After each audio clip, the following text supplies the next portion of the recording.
Hi, I will be reviewing The Buddha and the Borderline by Kiera van Gelder. The Buddha and the Borderline is about the author's own journey with borderline personality disorder. She reflects back on how her BPD affected her life before she was diagnosed and spells out how all of the 9 symptoms led her to destroy relationships and self-sabotage. She has multiple concrete examples for each of the 9 symptoms that she has. She actually presents with all 9 and thoroughly explains the minimum requirements for a BPD diagnosis in a way that somebody without the education and background could understand. And then she details her journey and how she healed in each of the areas. She has multiple different examples of how she healed in each area. So if one thing didn't work, she just tried another, and she explains her whole process for that.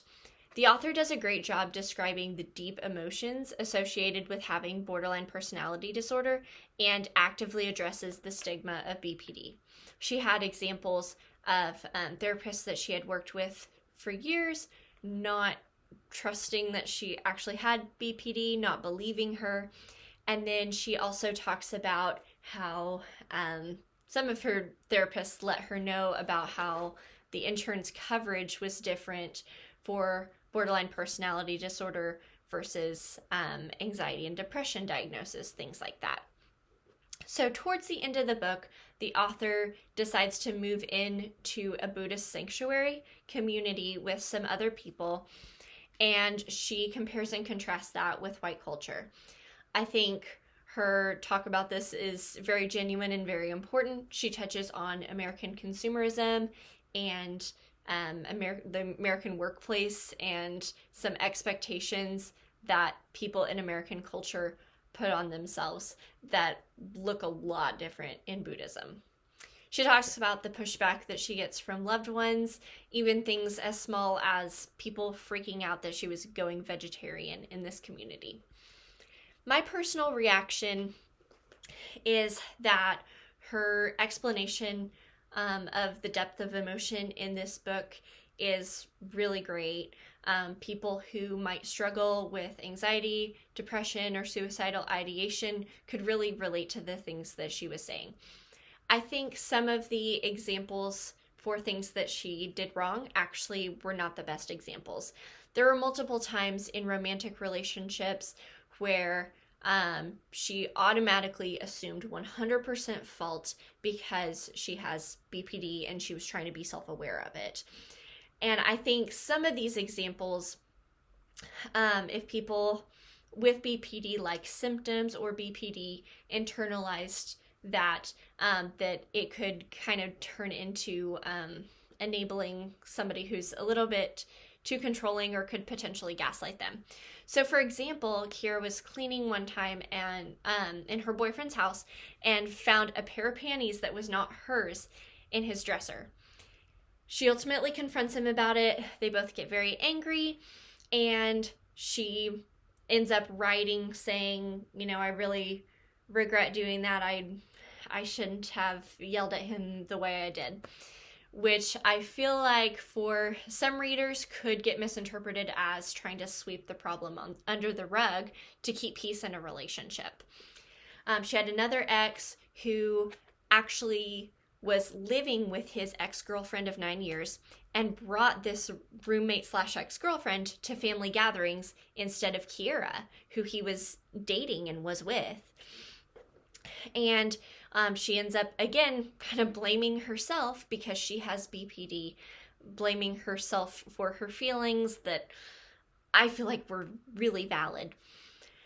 She does a great job, again, addressing all 9 symptoms, and that kind of comes into play in the romantic relationship. So with the fear of abandonment, that was not displayed the best as well as it could be.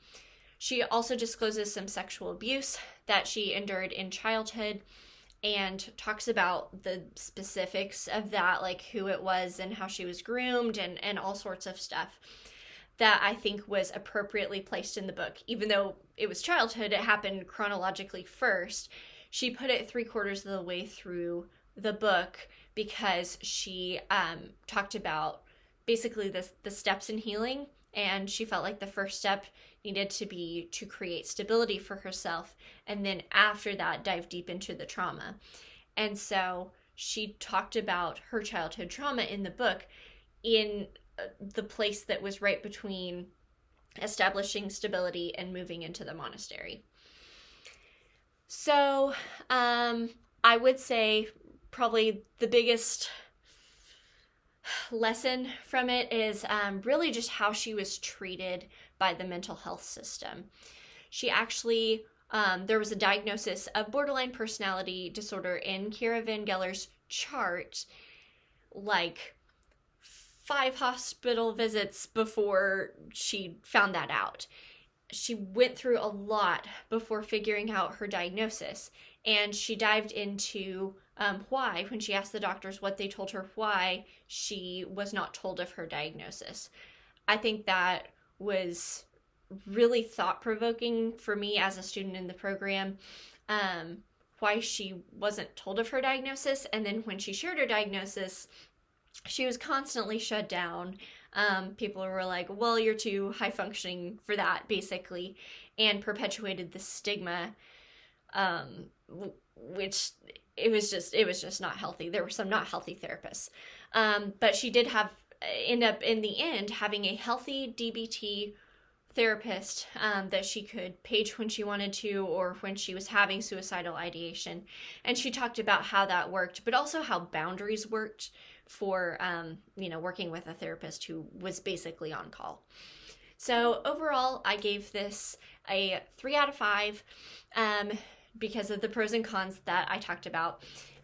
So again, this was The Buddha and the Borderline by Kiera van Gelder, and I do recommend it for clinicians and students just to gain some awareness and sensitivity of borderline personality disorder.